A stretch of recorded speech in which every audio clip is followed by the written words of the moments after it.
JTV news की बड़ी खबरों को देखने के लिए हमारे चैनल को सब्सक्राइब कीजिए और बेल आइकॉन को दबाइए ताकि हर खबर की नोटिफिकेशन आपको मिलती रहे। नर्मदा घाटी के कसरावत गांव में आज शुरू जल सत्याग्रह। 136 मीटर से ऊपर पहुंचा जलस्तर, हजारों परिवार डूब के कगार पर। कानून, नीति, न्यायिक आदेशों का उल्लंघन, बिना पुनर्वास डूब नामंजूर। प्रधानमंत्री जी का जन्मदिन नर्मदा घाटी के लिए साबित न हो मरण दिन।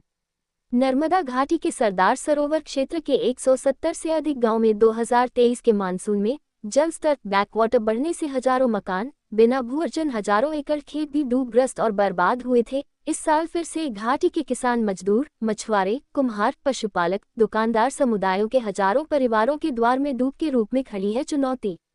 आज तक सरदार सरोवर का जलस्तर 136 मीटर से ऊपर जा रहा है और ऊपरी बड़े बांधों के जलाशयों में भी पानी लबालब भरा हुआ है। जलवायु परिवर्तित होते हुए सितंबर-अक्टूबर तक वर्षा आती है और कुछ घंटों, दिनों में भी अतिवृष्टि होती है, तो बड़े बांधों में, जलाशयों में वर्षाकाल में जलाशय सही मात्रा में खाली रखकर आने वाले दिनों का वर्षाजल उनमें समाना यह शासन का कर्तव्य है।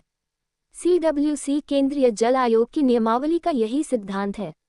कल 13 सितंबर की रोज रात ओंकारेश्वर बांध के 8 गेट्स खोले गए हैं और उसका जल प्रवाह तथा इंदिरा सागर से निकासित जल प्रवाह सरदार सरोवर क्षेत्र में पहुंचने पर बड़वानी, धार, खरगोन तक के गांव, खेती, अलीराजपुर जिले की खेती भी पुनर्वास के सभी लाभ न पाते हुए डूब सकती है। पिछले साल से कई परिवार शासकीय भवनों में, कई परिवार किराए के या रिश्तेदारों के मकानों में और 2019 से टीन शेड्स में रखे गए 500 तक परिवार भी आज तक पूर्ण पुनर्वास नहीं पाए हैं।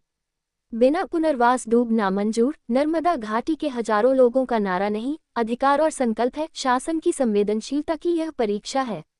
इस परिप्रेक्ष्य में जून महीने से कई सारे सत्याग्रही कार्यक्रम, संभव हुआ उतना संवाद और हजारों की रैली, संकल्प सभा के बाद आज भी जल सत्याग्रह करने जा रहे हैं।